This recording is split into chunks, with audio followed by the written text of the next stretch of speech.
নমস্কার বন্ধুরা, পুপুর রান্নাঘরে তোমাদের সবাইকে স্বাগত। আজ আমি তোমাদের সাথে পেঁয়াজির রেসিপি শেয়ার করব। বর্ষার দিনে বা বিকেল বেলায় এই পেঁয়াজি খেতে খুবই ভালো লাগে। দেখো, আমি এখানে দুটো বড় সাইজের পেঁয়াজ কুচিয়ে নিয়েছি। তার মধ্যে হাফ চা চামচ লবণ দিয়ে দিচ্ছি। এইভাবে লবণ দিয়ে পেঁয়াজগুলোকে ভালো করে মেখে নিতে হবে, তাহলে পেঁয়াজের মধ্যে থাকা যে জল সেটি বেরিয়ে আসবে। দেখো, ভালো করে মেখে নিচ্ছি। এবার এইভাবেই 5 মিনিট রেখে দেব। ফিরে এলাম 5 মিনিট পর। এরপর এতে দিয়ে দেব 2 টেবিল চামচ বেসন। বেশি বেসন পেঁয়াজিতে একেবারেই ভালো লাগে না, তাই এখানে 2 টেবিল চামচ বেসন ও 1 টেবিল চামচ চালের গুঁড়ো ব্যবহার করছি। আর দিয়ে দিয়েছি কাঁচা লঙ্কা, সামান্য হলুদ গুঁড়ো। এরপর অল্প অল্প জল দিয়ে ভালো করে পেঁয়াজিগুলোকে মেখে নেব। দেখো, ব্যাটারটি ভালো করে মেখে নিতে হবে। বেশি জল একেবারে ব্যবহার করা যাবে না, অল্প অল্প করে জল ব্যবহার করতে হবে।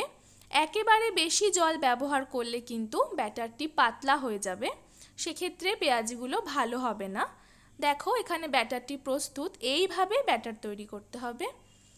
কড়াইতে আমি সাদা তেল দিয়ে গরম করে নিয়েছি।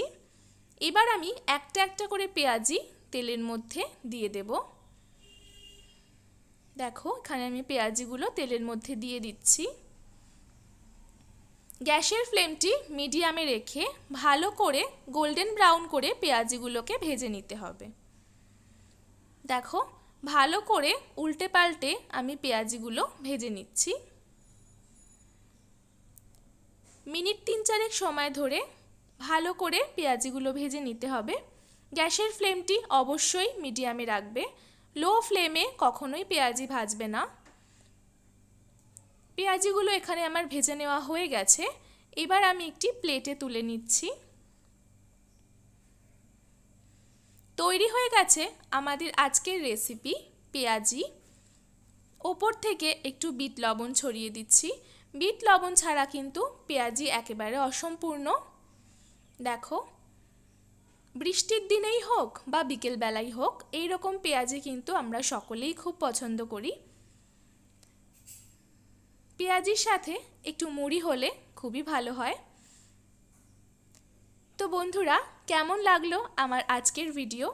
ভালো লাগলে একটি লাইক করে দেবে, বন্ধু ও পরিবারের সাথে ভিডিওটি শেয়ার করে দেবে। আমার চ্যানেলে নতুন বন্ধু হয়ে থাকলে চ্যানেলটি সাবস্ক্রাইব করে পাশে থাকার অনুরোধ রইল। ফিরে আসবো আবারও নতুন কোনো রেসিপি নিয়ে। ততক্ষণ পর্যন্ত সবাই ভালো থাকবে, সুস্থ থাকবে। ধন্যবাদ।